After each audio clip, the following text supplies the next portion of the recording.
Hi hello dear friends, welcome back to another video. ഇന്നത്തെ video ധാതുക്കളും അപര്യാപ്തത രോഗങ്ങളും. നമ്മുടെ കേരള PSCയിൽ സ്ഥിരമായിട്ട് ചോദിച്ചു വരുന്നതും നമുക്ക് ജീവശാസ്ത്രത്തിലെ പരീക്ഷകളിൽ തരുന്ന സിലബസിൽ തരുന്ന ഒരു പോർഷനുമാണ് ധാതുക്കളും അപര്യാപ്ത രോഗങ്ങളും. നമ്മുടെ SCERT NCERT ചാപ്റ്ററുകളിൽ മിനറൽസിനെ പറ്റി, ധാതുക്കളെ പറ്റി വ്യക്തമായിട്ട് പറയുന്നുണ്ട്. നമ്മുടെ ശരീരത്തിൽ നമ്മൾ ആഹാരം കഴിക്കുമ്പോൾ പോഷകഘടകങ്ങൾ കിട്ടുന്നുണ്ട്. പോഷകഘടകങ്ങൾ രണ്ട് രീതിയിലാണ്. ഒന്ന്, കൂടുതൽ അളവിൽ വേണ്ട സ്ഥൂല പോഷകങ്ങൾ, മാക്രോ ന്യൂട്രിയൻസ്. അതിന് ഉദാഹരണങ്ങളാണ് കാർബോഹൈഡ്രേറ്റ്, ധാന്യം, ലിപ്പിഡ്, കൊഴുപ്പ്, അതുപോലെ തന്നെ മാംസ്യം, പ്രോട്ടീൻ, ജലവുമൊക്കെ. ഇനി കുറഞ്ഞ അളവിൽ ആവശ്യമായിട്ട് വരുന്ന ധാതുക്കളാണ് നമ്മൾ ഈ പറയുന്ന ധാതുക്കളും വൈറ്റമിൻസും. ശാരീരിക പ്രവർത്തനങ്ങളെ നിയന്ത്രിക്കുകയും ഉത്തേജിപ്പിക്കുകയും ചെയ്യുന്ന ശരീരത്തിലെ റെഗുലേറ്റേഴ്സ് എന്നറിയപ്പെടുന്നതാണ് ധാതുക്കൾ.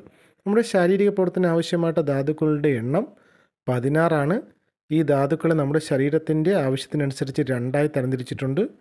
ഒന്ന് സ്ഥൂലധാതുക്കൾ, രണ്ട് സൂക്ഷ്മധാതുക്കൾ. സ്ഥൂലധാതുക്കൾ എന്ന് വെച്ചാൽ മാക്രോ മിനറൽസും, സൂക്ഷ്മധാതുക്കൾ മാക്രോ എന്ന് വെച്ചാൽ കൂടിയ അളവിലുള്ളതും മൈക്രോ കുറഞ്ഞതുമാണ്. മാക്രോ വലുതും മൈക്രോ ചെറുതുമാണ്. അപ്പോൾ നമ്മുടെ ശാരീരിക പ്രവർത്തനം ആവശ്യമായ ധാതുക്കളെ 16 രണ്ടായി തിരിക്കാം. ഒന്ന് സ്ഥൂലധാതുക്കൾ, മാക്രോ മിനറൽസ്, രണ്ട് സൂക്ഷ്മധാതുക്കൾ, മൈക്രോ മിനറൽസ്. ഇനി എന്താണ് സ്ഥൂലധാതുക്കളെന്ന് ചോദിച്ചു കഴിഞ്ഞാൽ ഞാൻ പറഞ്ഞ പേരിൽ തന്നെയുണ്ട്, മാക്രോ മിനറൽസ്, കൂടിയ അളവിൽ ആവശ്യമായിട്ട് വരുന്ന ധാതുക്കൾ. അതാണ് മാക്രോ മിനറൽസ്. കുറഞ്ഞ അളവിൽ ആവശ്യമായിട്ട് വരുന്നത് സൂക്ഷ്മധാതുക്കൾ. ഇനി അതിന് വ്യക്തമായിട്ടുള്ള നിർവചനം പറഞ്ഞിട്ടുണ്ട്. എന്താണ് സ്ഥൂലധാതുക്കൾക്കുള്ള നിർവചനം എന്ന് ചോദിച്ചു കഴിഞ്ഞാൽ, മാക്രോ ദിവസേന 100 മില്ലിഗ്രാമോ അതിൽ കൂടുതലോ ശാരീരിക പ്രവർത്തനത്തിന് ആവശ്യമായിട്ട് വരുന്ന ധാതുക്കളാണ് സ്ഥൂലധാതുക്കൾ.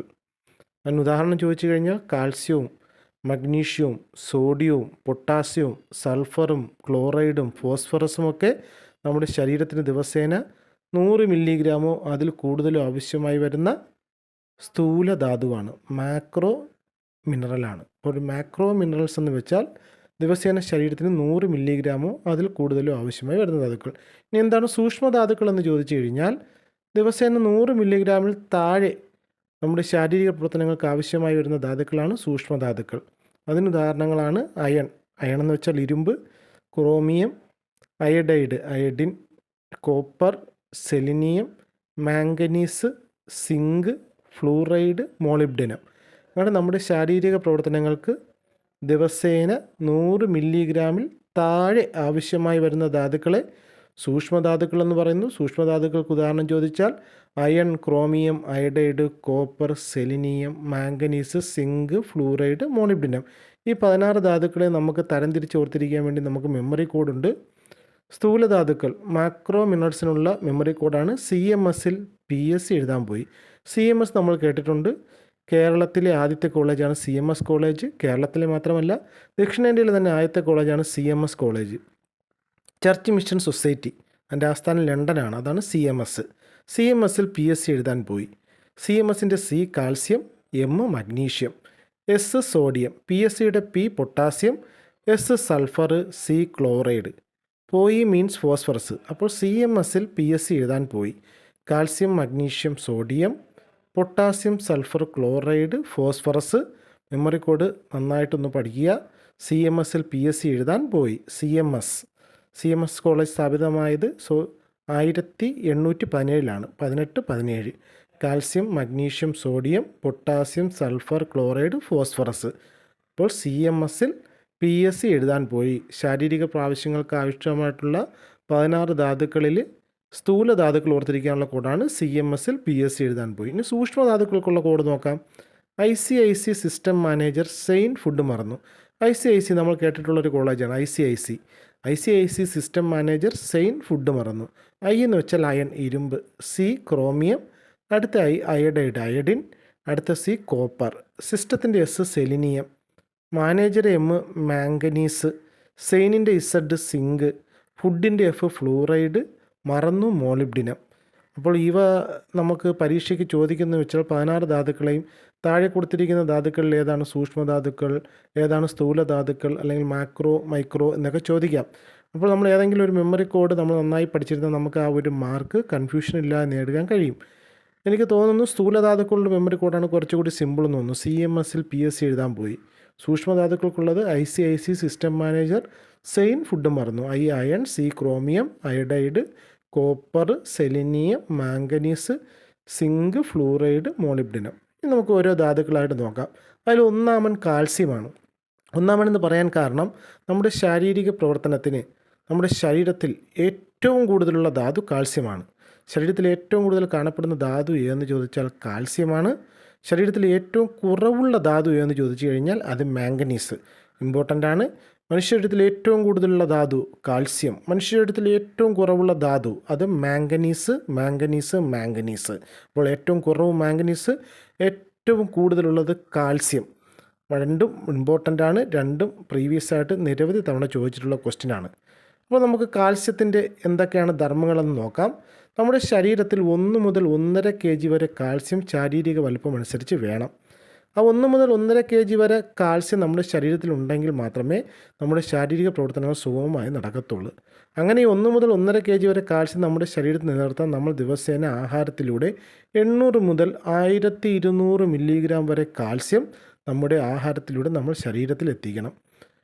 എന്തൊക്കെയാണ് കാൽസ്യത്തിൻ്റെ പ്രധാന ധർമ്മങ്ങളെന്ന് ചോദിച്ചാൽ, ഒന്ന് നമ്മുടെ എല്ലുകളുടെ രൂപീകരണം, അസ്ഥികളുടെ രൂപീകരണത്തിന് ആവശ്യമായ ധാതു, പേശികളുടെ സങ്കോചനത്തിന് ആവശ്യമായ മസിൽ കോൺട്രാക്ഷന് ആവശ്യമായ ധാതു കാൽസ്യം, രക്തം കട്ടപിടിക്കാൻ ആവശ്യമായ ധാതു കാൽസ്യം. വളരെ ഇമ്പോർട്ടൻ്റ് ആണ്.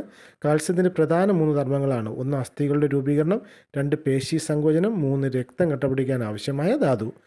പാലുൽപ്പന്നങ്ങൾ, ഇറച്ചി, മുട്ട, മത്സ്യമൊക്കെ കാൽസ്യത്തിൻ്റെ പ്രധാന ഉറവിടങ്ങളാണ്. കാൽസ്യത്തിൻ്റെ ആഗിരണത്തെ നമ്മുടെ ശരീരത്തിലേക്ക് കാൽസ്യത്തിൻ്റെ ആഗിരണത്തെ ത്വരിതപ്പെടുന്ന ജീവകമാണ് സൺഷൈൻ വൈറ്റമിൻ എന്നറിയപ്പെടുന്ന ജീവകം D, രാസനാമം കാൽസിഫെറോൾ. രക്തത്തിലെ കാൽസ്യത്തിൻ്റെ സാധാരണ അളവ് 10-12 mg/100 ml ആണ്. എന്നാൽ PSCയുടെ ആൻസർ 9-11 mg/100 ml എന്നാണ്. രക്തത്തിലെ കാൽസ്യത്തിൻ്റെ സാധാരണ അളവ് 9-11 mg/100 ml. ഈ ഓപ്ഷൻ ഇല്ലെങ്കിൽ നിങ്ങൾ 10-12 mg/100 ml ആൻസർ ചെയ്യണം. നിലവിൽ രക്തത്തിലെ കാൽസ്യത്തിൻ്റെ അളവ് അതിൻ്റെ PSCയുടെ answer key 9-11 mg/100 ml blood എന്നാണ് ആൻസർ കീ. ഇനി രക്തത്തിൽ കാൽസ്യത്തിൻ്റെ അളവ് കൂടിയാലും കുറഞ്ഞാലും കുഴപ്പമാണ്. അതുകൊണ്ട് രക്തത്തിൽ കാൽസ്യത്തിൻ്റെ അളവ് കൂടിയാൽ അത് കാൽസ്യം ഓക്സലേറ്റായിട്ട് വൃക്കയിൽ കല്ലിനൊക്കെ കാരണമാവും. കുറഞ്ഞു കഴിഞ്ഞാൽ നമുക്ക് ഓസ്റ്റിയോപോറോസിസും അങ്ങനെയുള്ള കുറച്ച് അസുഖങ്ങൾ വരും. അതുകൊണ്ട് തന്നെ നമുക്ക് രക്തത്തിൽ കാൽസ്യത്തിൻ്റെ അളവ് കൂടുമ്പോൾ അത് കുറയ്ക്കാൻ വേണ്ടി നമ്മുടെ ഏറ്റവും വലിയ അന്തസ്രാവി ഗ്രന്ഥി ഉൽപ്പാദിപ്പിക്കുന്ന ഒരു ഹോർമോണുണ്ട്, അതാണ് കാൽസിട്ടോണിൻ. രക്തത്തിലെ കാൽസ്യത്തിൻ്റെ അളവ് കൂടുമ്പോൾ തൈറോയ്ഡ് ഗ്രന്ഥി ഉൽപ്പാദിപ്പിക്കുന്ന ഹോർമോൺ ഏതെന്ന് ചോദിച്ചു കഴിഞ്ഞാൽ അത് കാൽസിട്ടോണിനാണ്. അപ്പോൾ രക്തത്തിൽ കാൽസ്യത്തിൻ്റെ അളവ് കൂടുമ്പോൾ കുറയാൻ സഹായിക്കുന്ന ഏറ്റവും വലിയ അന്തസ്രാവി ഗ്രന്ഥിയായ നമ്മുടെ കഴുത്തിൽ കാണപ്പെടുന്ന തൈറോയ്ഡ് ഗ്രന്ഥി ഉൽപ്പാദിപ്പിക്കുന്ന ഹോർമോണാണ് കാൽസിട്ടോണിൻ. അസ്ഥികളിൽ നിന്ന് കാൽസ്യം രക്തത്തിലേക്ക് കലരുന്ന പ്രവർത്തനം കാൽസിട്ടോണിൻ തടയും. രക്തത്തിൽ അധികമുള്ള കാൽസ്യത്തെ നേരെ അസ്ഥികളിൽ നിക്ഷേപിക്കും.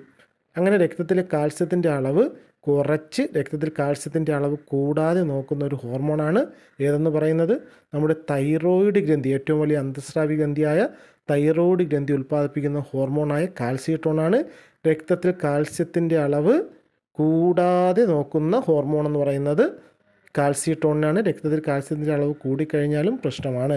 രക്തത്തിൽ കാൽസ്യത്തിൻ്റെ അളവ് കുറഞ്ഞാൽ അതും പ്രശ്നമാണ്.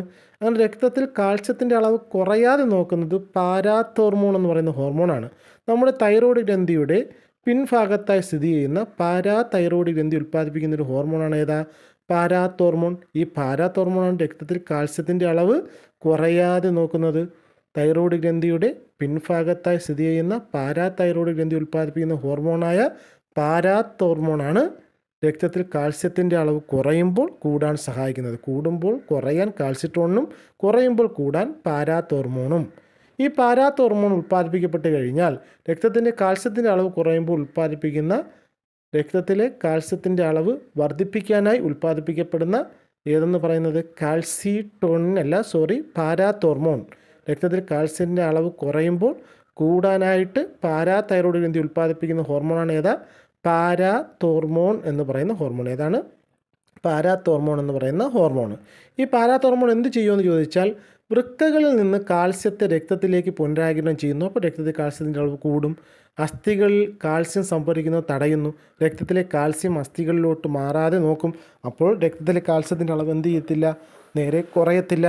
അങ്ങനെയാണ് പാരാതോർമോൺ രക്തത്തിൽ കാൽസ്യത്തിൻ്റെ അളവ് കുറയാതെ നോക്കുന്നത്. ഇനി നമുക്ക് കാൽസ്യം നോക്കിക്കഴിഞ്ഞാൽ കാൽസ്യത്തിൻ്റെ പ്രധാന പോയിൻറ്റുകളാണ്. അസ്ഥികളുടെ രൂപീകരണത്തിന് ഏറ്റവും ആവശ്യമായിട്ടുള്ള ധാതു എന്ന് ചോദിച്ചാൽ അത് കാൽസ്യമാണ്. പല്ലുകളുടെ ആരോഗ്യത്തിന് അത്യന്താപേക്ഷിതമായ മൂലകം ധാതു എന്ന് ചോദിച്ചാൽ കാൽസ്യമാണ്.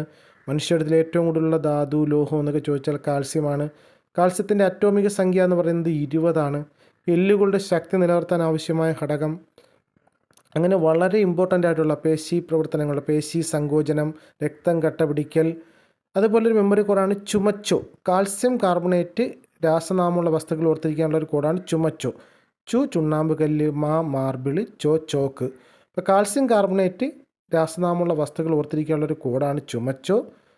ചുണ്ണാമ്പ് കല്ല്, മാർബിള്, ചോക്ക്. അപ്പോൾ മറക്കരുത്, കാൽസ്യം കാർബണേറ്റ് എന്ന രാസനാമമുള്ള വസ്തുക്കൾ ഓർത്തിരിക്കാനുള്ള മെമ്മറി കോഡ് ചുമച്ചോ. ചുണ്ണാമ്പ് കല്ല്, മാർബിള്, ചോക്ക്. അങ്ങനെ ഇങ്ങനെ കുറേ ക്വസ്റ്റ്യൻസും കൂടെ നമുക്ക് PSC ഇങ്ങനെ ചോദിക്കുന്നുണ്ട്. അപ്പോൾ കാൽസ്യം നിങ്ങൾ ഓർത്തിരിക്കുക. കാൽസ്യത്തിൻ്റെ കുറവ് ഓസ്റ്റിയോപോറോസിസ്, ദന്തക്ഷയം, പേശി വലവ്, ഹൃദയ സംബന്ധമായ പ്രശ്നങ്ങൾ തുടങ്ങിയ നിരവധി ആരോഗ്യ പ്രശ്നങ്ങൾ ഉണ്ടാക്കുന്ന നമ്മുടെ ശരീരത്തിന് ആവശ്യമായിട്ടുള്ള പാല്, ചീസ്, തൈര്, പാലുൽപ്പന്നങ്ങൾ, ടോഫു, ഓറഞ്ച് ജ്യൂസ്, പിന്നെ നമ്മൾ ചിലതരം ധാന്യങ്ങൾ, ബ്രൊക്കോളി പോലുള്ള ഇലക്കറികൾ, മത്തി, സാൽമൺ തുടങ്ങിയ മത്സ്യങ്ങളൊക്കെ കാൽസ്യത്തിൻ്റെ ഉറവിടങ്ങളാണ്. ക്വിക്ക് ലൈം എന്നറിയപ്പെടുന്ന കാൽസ്യ സംയുക്തം ചോദിച്ചു കഴിഞ്ഞാൽ അത് കാൽസ്യം ഓക്സൈഡാണ്. ലൈം സ്റ്റോൺ, ചോക്ക്, മാർബിൾ എന്നിവ ഏത് കാൽസ്യം സംയുക്തത്തിൻ്റെ രൂപങ്ങളാണെന്ന് വെച്ചാൽ കാൽസ്യം കാർബണേറ്റ്. അതാണ് ചുമച്ചോ. ചുണ്ണാമ്പ്, മാർബിൾ, ചോക്ക് എല്ലാം കാൽസ്യം കാർബണേറ്റ് ആണ്.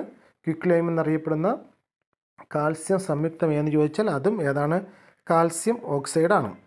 ചൂയിങ്കത്തിൽ ഉപയോഗിക്കുന്ന കാൽസ്യം സംയുക്തമാണ് കാൽസ്യം കാർബണേറ്റ്. ചൂയിങ്കത്തിൽ ഉപയോഗിക്കുന്ന കാൽസ്യം സംയുക്തം കാൽസ്യം കാർബണേറ്റ്. പവിഴപ്പുറ്റുകൾ നിർമ്മിച്ചിരിക്കുന്ന കാൽസ്യം സംയുക്തം ചോദിച്ചു കഴിഞ്ഞാൽ അതും കാൽസ്യം കാർബണേറ്റ് ആണ്. പവിഴപ്പുറ്റുകൾ നിർമ്മിച്ചിരിക്കുന്ന കാൽസ്യം സംയുക്തം കാൽസ്യം കാർബണേറ്റ് ആണ്. ചൂയിങ്കത്തിൽ ഉപയോഗിക്കുന്നത് കാൽസ്യം സംയുക്തവും ഏതാണ്, കാൽസ്യം കാർബണേറ്റ് ആണ്. കാൽസ്യം കാർബണേറ്റ് ആണ്. കെട്ടിട നിർമ്മാണത്തിൽ ഉപയോഗിക്കുന്ന മോർട്ടാർ തയ്യാറാക്കുന്നതിന് ഉപയോഗിക്കുന്ന കാൽസ്യം സംയുക്തം ഏതെന്ന് ചോദിച്ചാൽ അത് കാൽസ്യം ഹൈഡ്രോക്സൈഡാണ്. വൈറ്റ് വാഷിങ്ങിന് ഉപയോഗിക്കുന്ന കാൽസ്യം സംയുക്തം ചോദിച്ചു കഴിഞ്ഞാൽ അതും കാൽസ്യം ഹൈഡ്രോക്സൈഡാണ്.